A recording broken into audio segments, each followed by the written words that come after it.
Hey teammates, today we are working on multiplying and dividing fractions. I'm going to do example number 1. Each of the students at a piano recital takes about 8 3/4 minutes to introduce themselves and play 3 songs. There are 9 students playing in the recital. About how long will the recital last?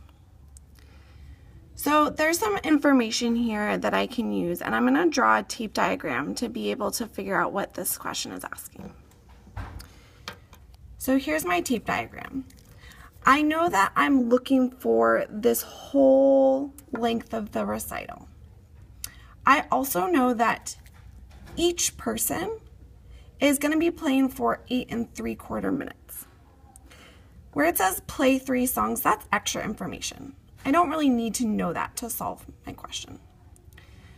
I also know that each person, so there's 9 people.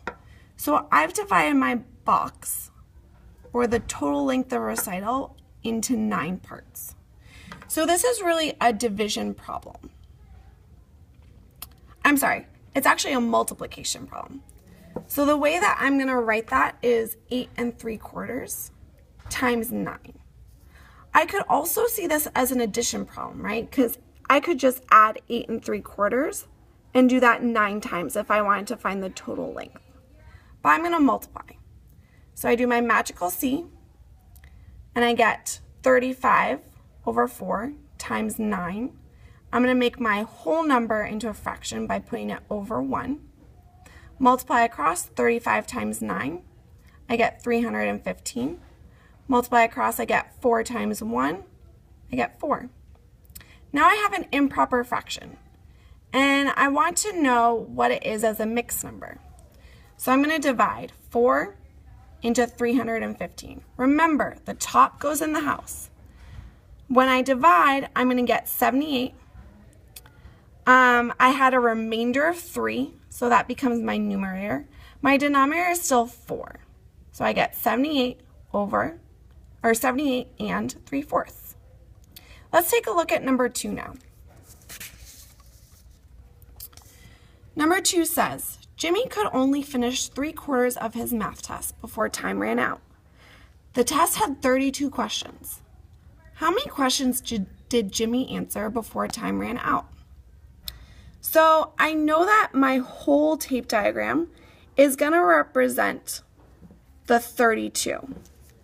So this whole tape diagram is the number of test questions.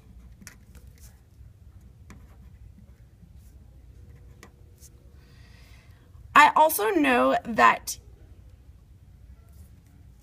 he finished 3/4 of that.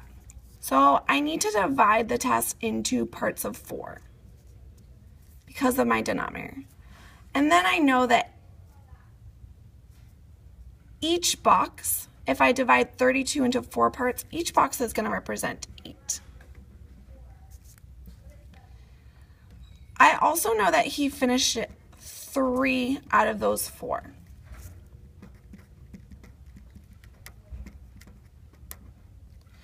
So this is actually going to be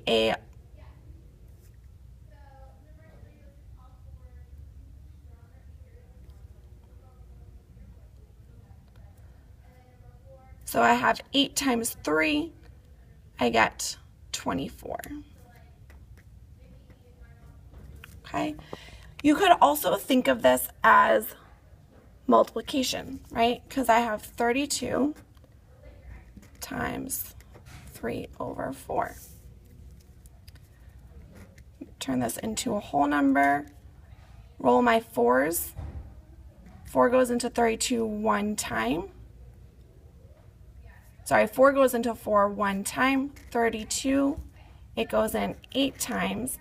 8 times 3, I get 24.